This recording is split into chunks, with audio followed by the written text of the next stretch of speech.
Can we all agree that the trickiest part of that initial test and that upcoming recurrent test is Class E airspace? It's tough. There's so many different types. Hey everyone, Jason Schappert here of RemotePilot101.com, and this video I'm going to do my best to break down Class E, Class Echo airspace for you. We're going to talk about it just in the remote pilot sense. We kind of manned aviation. It gets very complex as we really get into the altitudes, but for now let's talk about it from manned aviation. Let's look at my neck of the woods here. This is Ocala, Florida, north central Florida.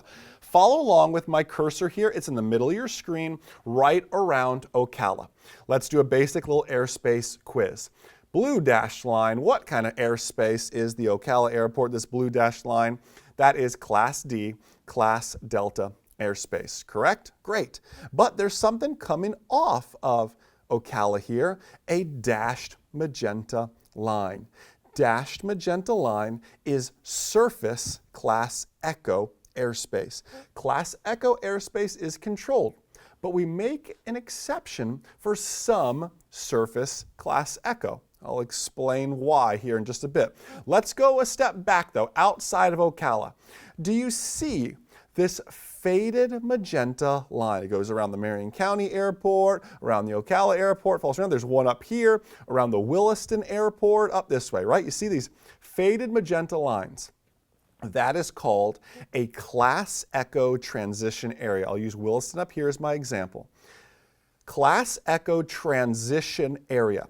What that means is inside of this faded magenta line, Class Echo airspace starts at 700 feet.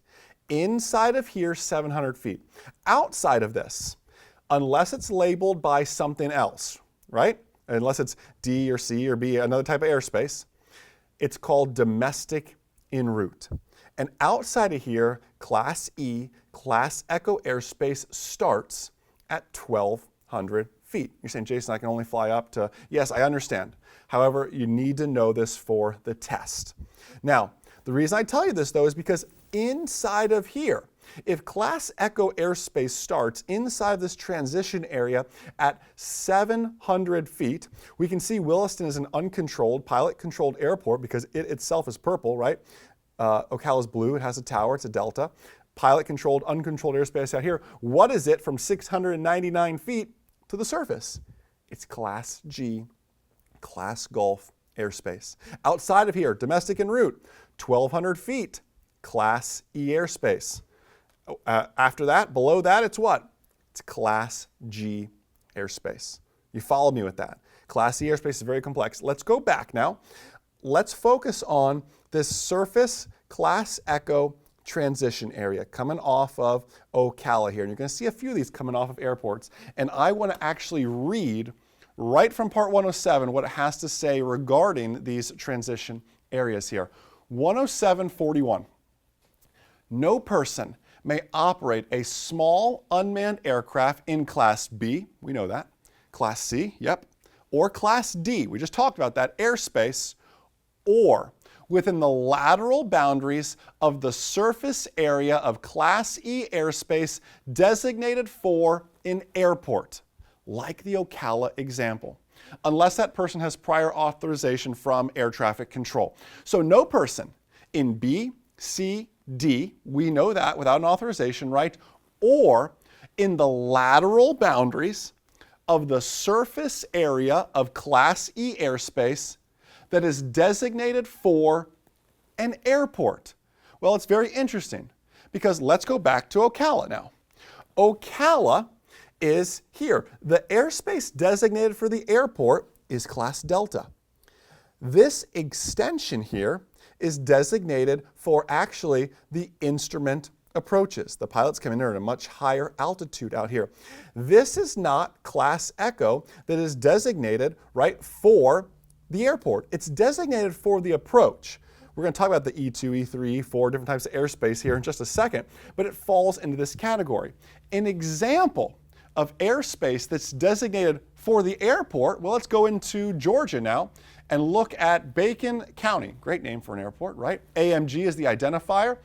That airport itself is surface Class Echo Airspace all the way around it. Do you see that dashed magenta line? It has an extension as well. However, that extension is a part of that airspace. If we go back to Ocala one more time, you can see the shady international text kind of covers it a little bit, but you can see the Delta airspace cuts off this extension right through here, separating it from it, right? Airspace is tough to see and tough to understand sometimes, isn't it here? It makes it so different, but you can see that example. Let's go look at Bacon County again. So you can see that there of how it's associated with the airport. That's still a pilot-controlled airport, right? I'm looking at it right here. It's a purple, it's a magenta airport. And it is pilot controlled. However, it's to the surface echo. I cannot operate in that airspace.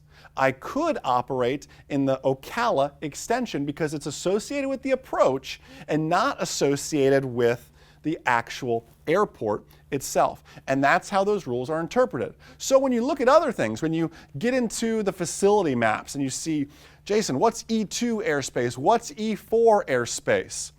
It's no different than what I'm telling you. It's a different way. These are simply ways to define the various types of airspace that I'm explaining here.